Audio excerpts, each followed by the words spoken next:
মাননীয় স্পিকার, আপনার কাছে আমি ৬২ বিধিতে জুলাই সনদের উপর আলোচনার জন্য এই প্রস্তাবটা উত্থাপন করার অনুমতি চাচ্ছি। প্রস্তাবটি উত্থাপন করুন। মাননীয় স্পিকার, আপনাকে ধন্যবাদ। ৭১ যেমন আমার জীবনের মাথার মনেই, ১৭ বছর কষ্টের পর বাংলাদেশ জাতীয়তাবাদী দলের নেতৃত্বে জুলাই অগাস্ট বিপ্লবের যে জুলাই জাতীয় সনদ, সেটাও আমাদের মাথার মনে।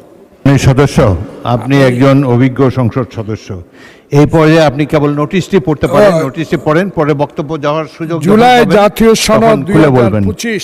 নোটিশটি পড়ুন। জুলাই জাতীয় সনদ ২০২৫ ভবিষ্যতের পথরেখা, একটি রাজনৈতিক সমঝোতার দলিল যা সংবিধান সংশোধন সহ বিভিন্ন আইন কানুন প্রণয়ন, সংশোধন, সংযোজন, পরিমার্জনের বিষয়ে প্রস্তাব সংক্রান্ত।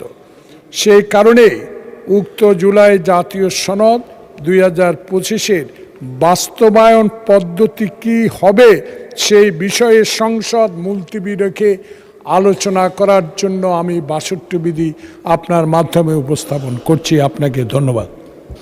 ধন্যবাদ মাননীয় সদস্য।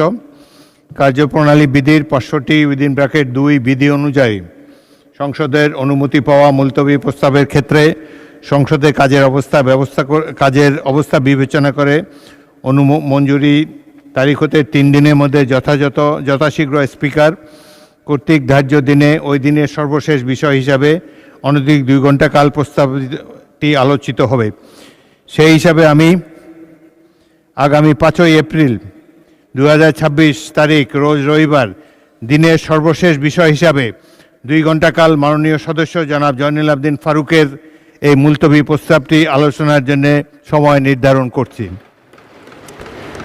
এই প্রসঙ্গে এটিও একটু বলতে চাই, বাংলাদেশের সংসদীয় ইতিহাসে ৫৩ বছরের ইতিহাসে এই প্রথমবারের মতো ট্রেজারি বেঞ্চের একজন সদস্য মুলতবি প্রস্তাব এনেছেন। যাই হোক, ৫ তারিখে এটি নিয়ে আমরা বিবেচনা করব।